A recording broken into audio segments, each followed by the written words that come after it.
And I'm the editor, creator, and producer of what you're watching right now, Blade Talk. If you are new here, welcome, and you find this presentation helpful, informative, do me a huge favor and hit that like button. Do me an even greater favor and subscribe to my channel. I always appreciate all the support that I am given. So in today's presentation, we're going to be continuing on with the Jewish history. Today, we're looking at the Middle Ages, and we're going to touch on some amazing rabbis that emerged from the Middle Ages as well. So, if you're interested, let's hit that intro and let's begin.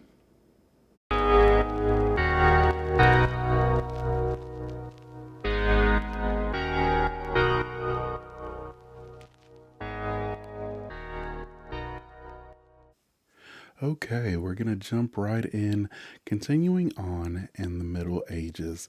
Now, we've stated all along there are two major changes in the world, forces of pressure operating against the Jewish people. The first was due to religion, right? We've gone now from a paganistic world to a monotheistic one, and that's due to the rise of Christianity and Islam. The other major change, which was a force operating against the Jewish people, was in the sphere of economics. This was due to the feudal system, which was all across Europe. Now, the feudal system rose because the world became chaotic after the fall of Rome. You had these large landowners, and the way society was organized is that you had the large landowners at the very top, kind of like a king. They would have land. They would lease these lands out to barons. Barons would lease the lands out to knights. And then you had the people at the very bottom of the totem pole, the serfs, and they pledged to provide work and services for the landowners in lieu of the landowner providing them with protection. Now, the only way to enter the feudal system was to take an oath of fealty, which meant taking an oath in the name of Jesus, which Jews were not prepared to do. So, as the world now becomes agrarian due to the feudal system, the Jews are not going to be able to live the same way. So, we're not just different in the way that we think and look at the world religiously, but even the way that we survive is going to be dramatically different. So the first change is obvious. We're going to become urbanized when most of the people are agrarian. That's like, imagine living in, a communist world where you're the only capitalist. I mean, that's dramatic. That's a big shift. As a result, clearly because we are urbanized, we're going to become very facile with things in terms of business that the farmer mentality is not necessarily going to have to grapple with and deal with the same way. Now, in an interesting twist of fate, just as the Jewish people are being pushed off the land because of the feudal system, we have the rise of Islam. And as a result, Christians don't want Muslims traveling in their lands, and Muslims don't want Christians coming into their lands. And we're going to have the closing of the international trade routes. Who's going to be the only person that's going to be trusted to go from one land to the other? Well, it happens to be the Jews. And as a result, for 700 years, 7 centuries, Jews were the international merchants of the Middle Ages. We passed goods from east to west. We were the only ones who were trusted. And as a result, they say Jews became very adept at passing on news and knowing what was going on internationally. And even today, we have many news organizations that were established by Jews because it became a talent of ours and a skill that we had developed because we were merchants. That's 700 years of time. So I want to stress that it's a long time. Now, in another change in the Middle Ages economically, we became the money lenders for the Christian world. And the reason is because one of the church councils forbid Christians to lend money to other Christians at interest. Of course, this is because our Torah prohibits us Jews from lending money to a fellow Jew at interest. Well, clearly money makes the world go round. Where are the Christians going to get their money from that's needed to build up and to prosper? So they forced the Jews into the money lending business. In fact, many times Jews were only allowed into a community if they provided money lenders. And of course, what would happen if the noblemen or the priests could not pay back the Jews? Well, expel the Jews, confiscate their property, and we'll start all over again. This is also where the stereotype of the greedy, money hungry Jew comes from. It's from the fact that we had to become money lenders during the Middle Ages. Now, I want to point out that when the Christians did get into the banking industry, their interest rates were sky high compared to the Jewish people's rate of interest. Now, the fourth major change during the Middle Ages is the rise of ghettos, which began in Venice in 1516. So, after the expulsion from Spain in 1492, expulsions were in because, again, the Spanish Jewish community was very prominent, and if Spain did it, well, it was a strong message to the rest of the Christian world. But on the other hand, the Christians realized that Jews greased the wheels of society, that economically it would affect them negatively if the Jews were gone. So, how do you get rid of the Jews but keep them in your midst? So, we have the innovation of the ghetto, which were these closed quarters that during the day the Jews were allowed out to participate in the marketplace, but at night they had to come back.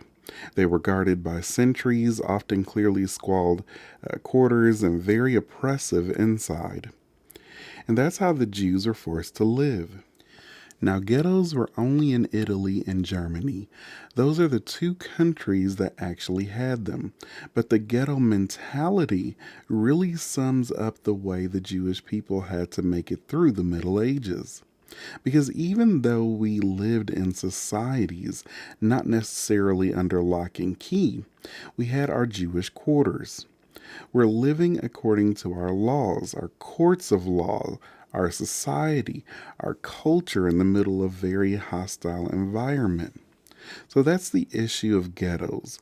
So once again, I want to sum up that not only are we different religiously in the way that we think and practice and look at the world, but even economically, we're functioning very differently. And all of this is going to have a dramatic implication when the world gets out of the feudal system. We enter the Enlightenment, and the Jewish people are going to be way ahead in terms of where society is going and the skill set that we've acquired during this period of time. So, as you can see, we know it's been a very difficult time. We went through in previous presentations about the religious challenges and the economic hardships we went through. But one fundamental question is, how did the Jewish people survive during this period? And in fact, there were three major innovations that occurred throughout the Middle Ages. And I want to point out three great rabbis that you should be familiar with because they really form so much of the foundation of Torah study as it is today. The first rabbi I want to focus on is Rashi, and he's perhaps one of my favorites personally. Rashi was born in the middle of the 11th century, and Rashi actually is an acronym for his name, Rav Solomon ben Yitzhak, or in Hebrew, Rav Shlomo ben Yitzhak. That's Rashi, Rosh, Shin, Yud, for those who are comfortable with the Hebrew. He lived in France and he lived during the time of the Crusades, so it was a very difficult time for the Jewish people.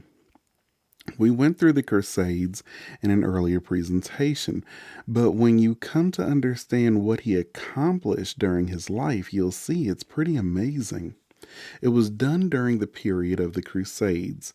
He owned several vineyards. In fact, today there's a line of kosher wines called Rashi wines. He didn't have any sons, but he had two famous daughters, Miriam and Yocheved. And their husbands, along with their sons, also were commentators. They're going to be known as the Tosifos, the Bali Tosifos, and in fact, we'll see the Talmud has many discussions and arguments between the Tosifos and their grandfather Rashi. Now, Rashi had two major accomplishments in his life when it comes to the Torah. The first is he did a line by line commentary on the Torah, but didn't offer his own insight. What he did was he called from the vast oral tradition the insights he felt best explained the basic understanding of each verse. And nowadays, in every Torah book, in every Chumash, you'll find Rashi's commentary. It's literally the bread and butter of Torah warnings to see what Rashi brought as the explanation of each verse of the Torah.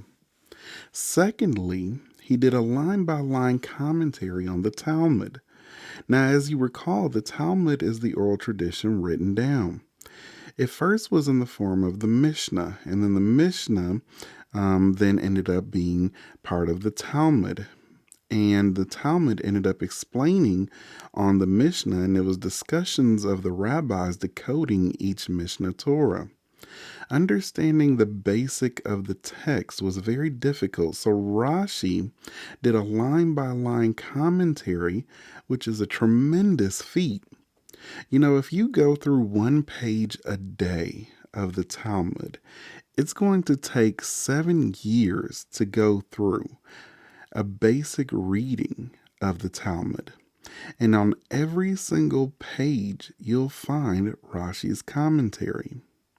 Here in the middle of the page of the Talmud is the Talmudic text. And then on the inside of each page is Rashi's line by line commentary.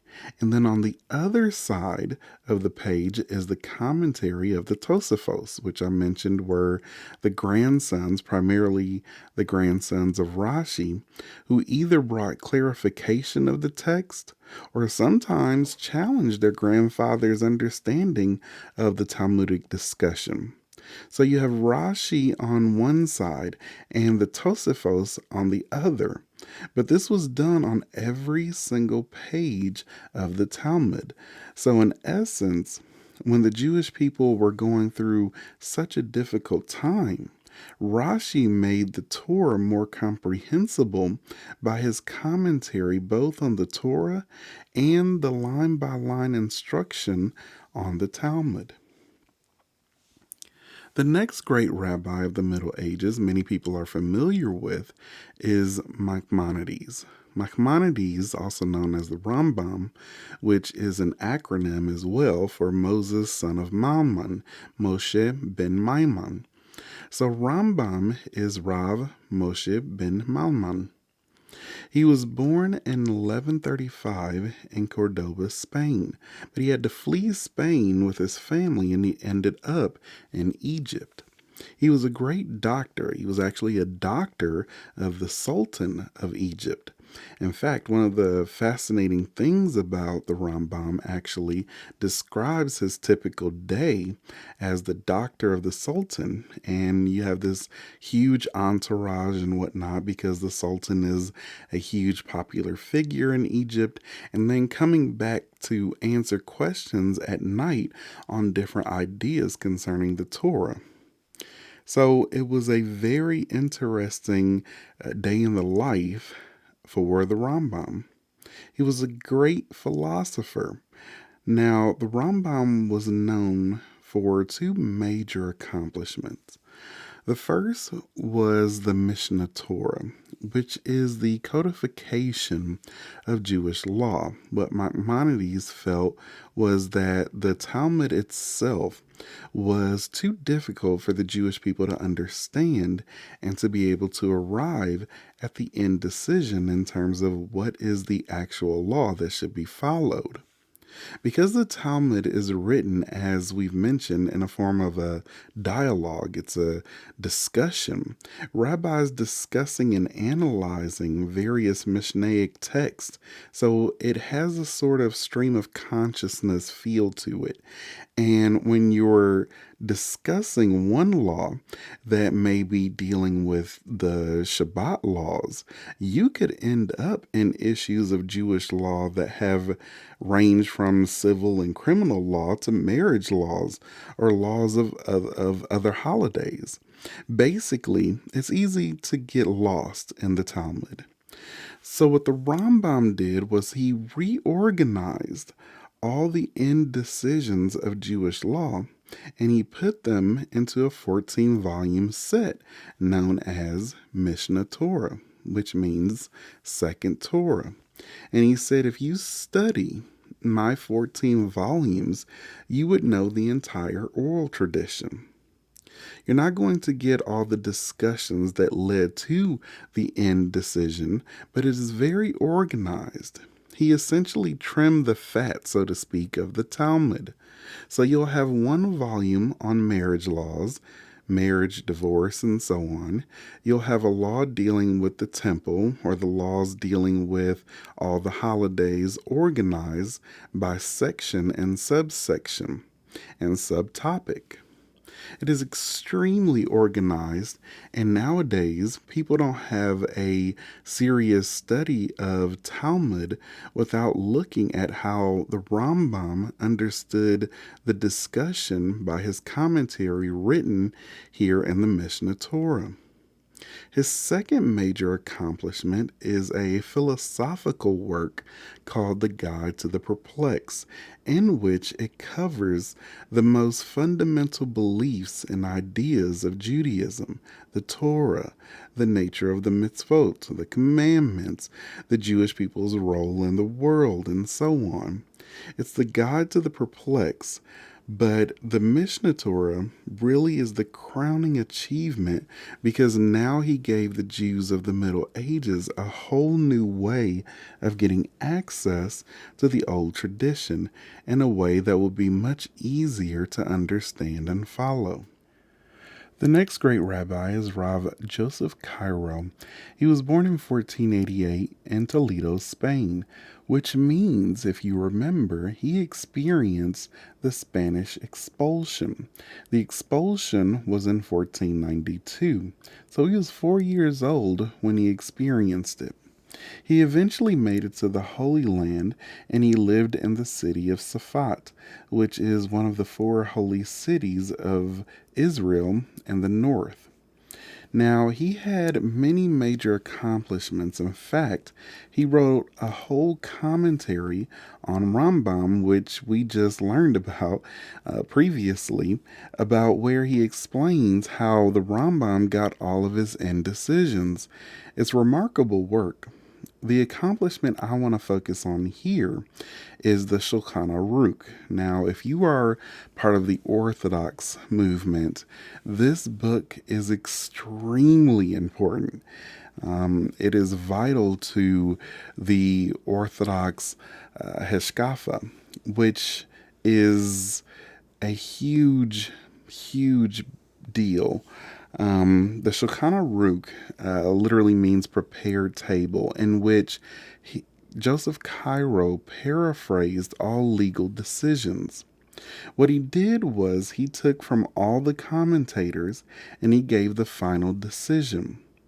Now, this was during the advent of the printing press, which means now every Jew had an opportunity to be able to open up a book and see what the end decision was. Instead of having to go to the local rabbi for many of the most common issues, they could refer to the Shulchan Aruch and find it. So many people say that having the Shulchan Aruch in your home is like having a rabbi in your home. So it's extremely important. The Shulchan Aruch is basically all the end decisions and what the conclusions were from the vast expanse of Jewish law. So that's Rav Joseph Cairo, the third major commentator. But I want to point out, you'll see that as the Jewish people go through the troubles, the rabbis are coming up with innovative ways for the Jewish people to maintain their hold and grasp of the vastness of our tradition. So these are, again, amazing, amazing rabbis and teachers of their time. And what they did to ensure the survival of our tradition is huge. It's very crucial and it's very remarkable what they did. So, again, this is the Jews in the Middle Ages. I'm going to continue on in the Jewish history in this series. So make sure that you're subscribed and you have your notifications turned on so you know when I post the next part in this series. So if you found this presentation helpful and informative, do me a huge favor and hit that like button. Do me an even greater favor and subscribe to my channel. I always appreciate all the support that I am given. Thank you all so much for tuning in to Blade Talk. Be good to yourselves, be good to others, and until the next presentation, you all take care.